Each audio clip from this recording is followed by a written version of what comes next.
YouTube, what's going on everybody? It's me, Snoops, coming back at you with another build video on NBA 2K21.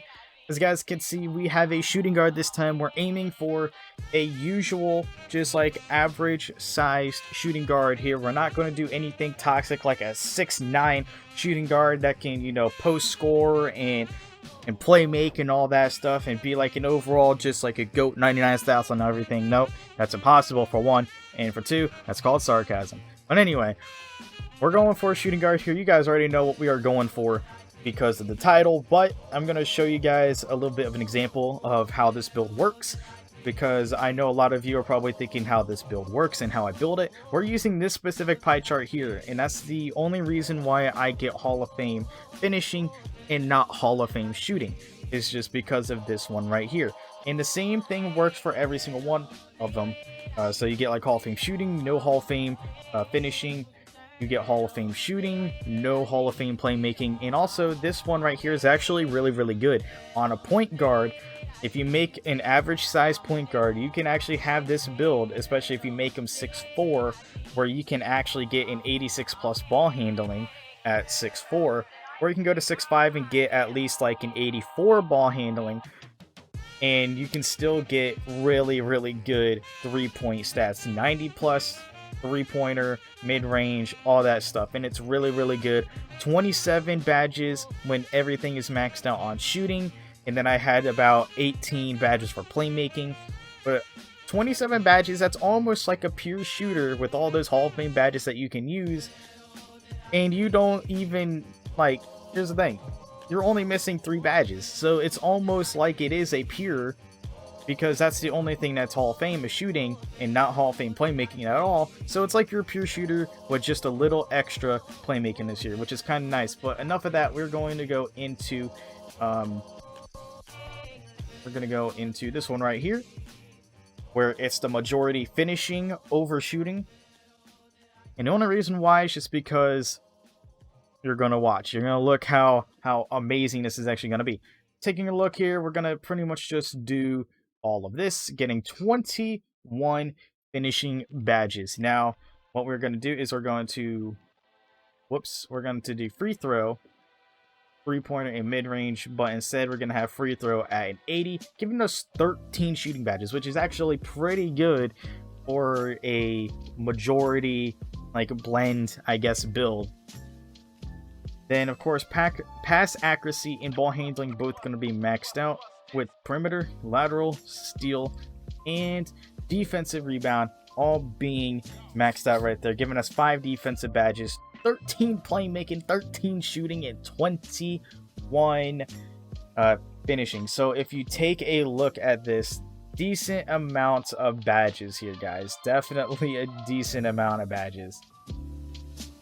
So taking a look at that, you guys see it, you guys see how it is. We're gonna move on to, of course, everything else here, going for a built body type just because I like the way that it looks more clean. And of course, going down in height brings your driving dunk down by 1. Going up doesn't really affect it at all until you get the 6'9" to where it goes down by 1.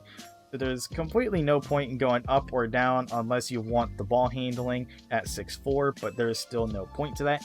We're going to go 6'5", which is the average, and we are going to drop to 190 just so we can get the 81 acceleration and 81 speed.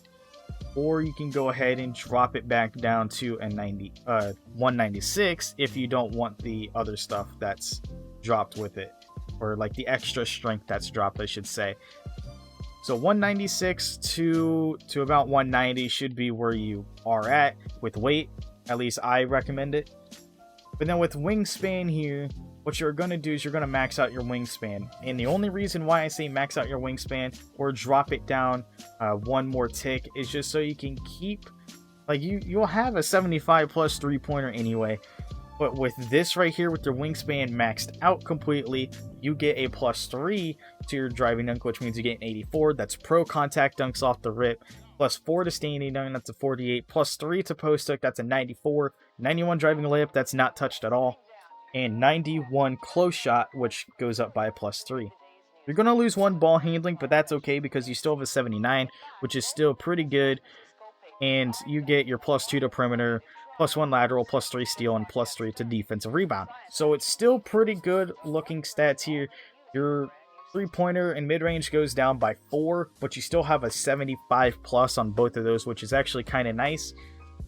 But then, of course, taking a look here, you get playmaker takeover, shot creator takeover, lockdown defender takeover, and slasher takeover. And the only reason why you do not get sharpshooter takeover is because you do not have a three-pointer that's over a 75. So pretty much you would have to have, I would think, at least an 80. I'm not 100% sure. Somebody could probably confirm that in the comment section or not, but I do believe you have to have at least an 80 three-pointer in order to get sharpshooter takeover. And also last year you had to have at least a 71 three-pointer, I believe, on big men in order to get sharpshooter takeover. It was either 71 or 75. Again, somebody could probably confirm that for me when it comes to last year.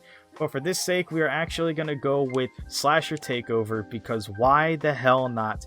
And we are called a slasher, similar to, or it has shades of this year. So it's shades of Mitch Richmond, Bradley Beal, and Zach LaVine. I can honestly fucking see, Bradley Beal and Zach LaVine. Bradley Beal, though, being a really good finisher, but he's able to shoot the 3-ball, and he's got really good defense. Zach LaVine being a really good example of this, a really good finisher that's just able to hit those shots and knock them down whenever you can knock them down. So pretty much that's what I am thinking about this build. It's pretty damn good. I would say this is a W build, but you guys can use this for yourself and see how you guys like it. Let's move on to the badges though real quick.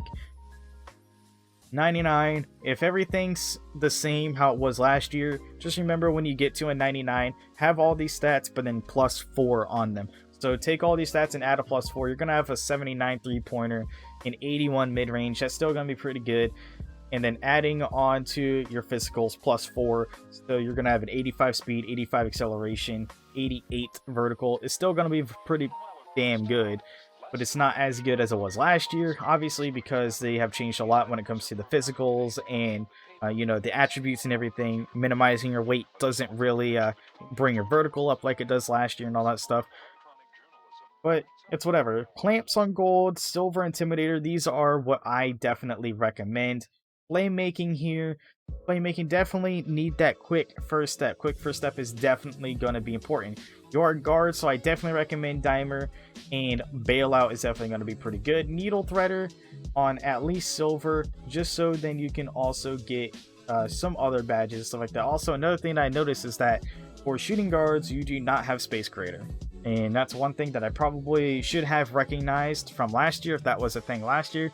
But of course, knowing me, I did not pay attention to jack diddly shit when it came to making anything other than bigs and a point guard.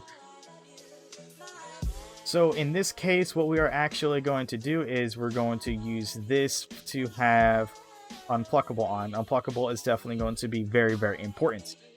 And also, we're not going to be dribbling around too much. Shooting in all. Also, apparently you do get Hall of Fame shooting on this, which is weird to me. But I wouldn't use Hall of Fame on this, just so I can actually get all of this going. So this is probably what I would run with. There's no point in running Hall of Fame on this. I don't know why they would give us Hall of Fame badges if we're not going to get enough badges. Especially with the way that I made it, you do not get enough Hall of Fame badges. You would have to 100% max it out. The Hall of Fame Contact, Hall of Fame Giant Slayer, Hall of Fame Slithery Finisher. And then, of course, something that I would definitely run is Pro Touch, Consistent Finisher. You can also drop these down as well to have this, as well as Silver Relentless Finisher. But these three badges that you have Hall of Fame right now that you see are going to be your more important badges to pretty much have. Contact Finisher, everybody knows about Contact Finisher. Giant Slayer, definitely really good because you're a guard. And Slithery Finisher, just because you're able to get it around and get into the paint and finish pretty much without getting too much contact. You get those specific animations when you're driving.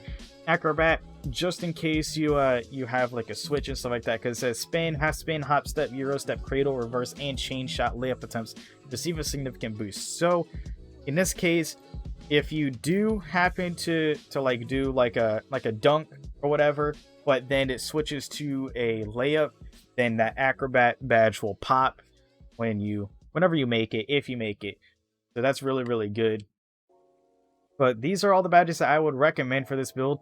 And if everything's the same, like if you manage to get to like a certain rep or something this year, and they say, hey, guess what, you get 10 more badges, this would honestly be really fucking good. Because you'll have 15 defense, 23 playmaking, 23 shooting, and 31 finishing. Now, I know what a lot of people are thinking. Snoops, you can make this a lot better by being a point guard, or you can make this a lot better by being a small forward. It's totally up to you guys and what you guys want to make. Honestly, these are just preferences, and these are just showing different ways that you can make these builds, and you can then mix and match however you want to. But I'm just giving everybody ideas. The main idea for these videos is not to be like, hey, use this build 100%. I'm just saying, hey, you know, this is an idea. This is the best version of this from my ideas, okay? So this might be the best build. Who knows? This might be the best way to make this build.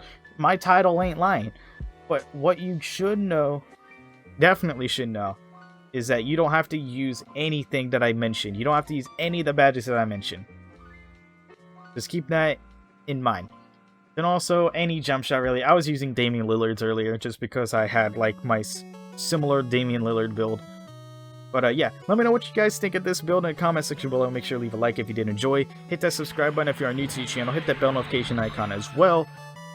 Never miss another upload, guys, and as always, I'll see you all in the next video, whatever build I decide to do next. Anyway, guys, talk to y'all later.